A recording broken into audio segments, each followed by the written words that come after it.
the biggest story heading into this week from the weekend was Manchester City's ban by UEFA.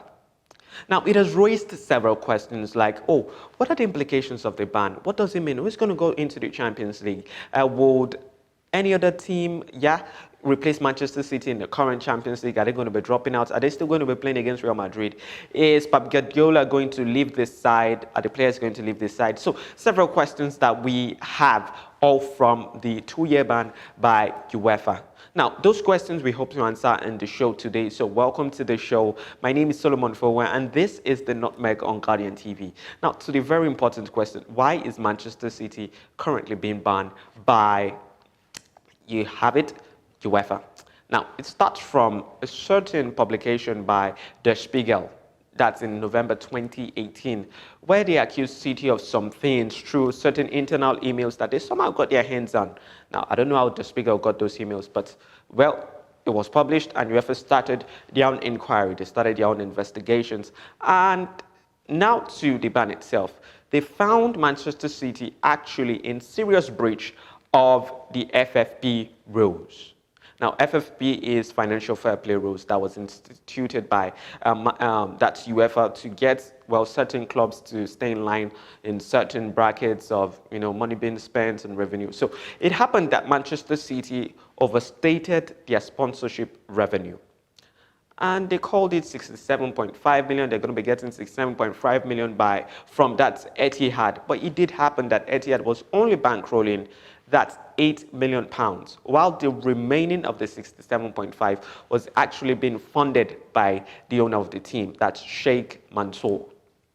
And the FFP rules states that, there's certain limits to how much that the owner of a side can actually invest into the side directly. So it felt as if Sheikh Mansour was actually funding the losses of Manchester City. So aside that, there was also the fact that Manchester City were not cooperating with UEFA during their own investigations, and there were also allegations of the fact that they were paying certain people illegally.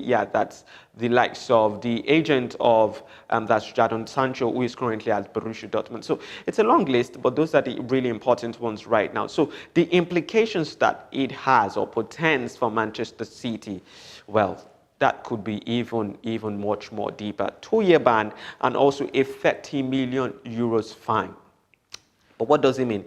It means that if it does happen that they do not, because Manchester City has actually gone to the Court of Arbitration for Sports to tender their own appeal against the ruling by that UEFA. But if it does happen that that appeal fails, means without 2 years, they'll be looking at certain, possibly around 200 million in losses, not getting that influx of that cash flow from UEFA. And it does happen that certain players are going to be leaving their side, most likely going to be leaving their side because they want to play at the top level of the competition, that's in the UEFA Champions League. Even their manager, Pep Guardiola, I don't see him waiting for those 2 years when they are not going to be in the Champions League. And it brings me to this part, that the Premier League themselves have started their own investigations into these things. The allegations of that they overcooked the books, if you would want to put it that way, or they overstated their sponsorship revenue. And it does mean that it is possible, yes, very possible,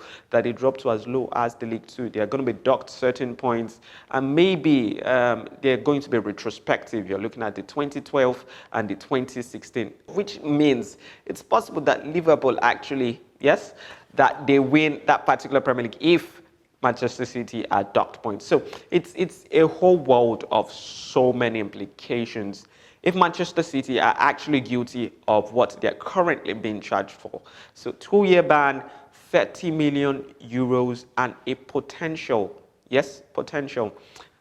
points deduction, that's retrospectively by the Premier League. And it could also see them dropping into as low as the League Two. So it's a world of different things. And also you're looking at the fact that many teams in Europe, around Europe, would want to capitalize on the ban. And you'll see that many of their very good players in Kevin De Bruyne, Bernardo Silva, and Raheem Sterling, they're going to be high transfer targets to many of these club sides because they know that they can be lured away with the promise of Champions League football. So I hope justice is served in this certain one. And if Manchester City are in the wrong, well, they get docked points, they get banned. But if they're not, well, it's good for them because it's going to put paid to a whole lot of the efforts that is being put by Sheikh Mansour since 2008 when he came into this side. So let me know in the comment section what you think about the UEFA ban on Manchester City. Do you think Manchester City are actually guilty? Although we'll leave the legalese, yes, to the lawyers to be able to sort all of that out. But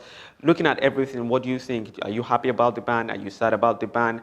And what does it portend to your club side? So that's all we can take on the show today. Do join us again on Friday when we do a preview show of the many things that happen in the world of football across Europe. Thank you so much for watching. My name is Solomon Fowowe, and this has been The Nutmeg.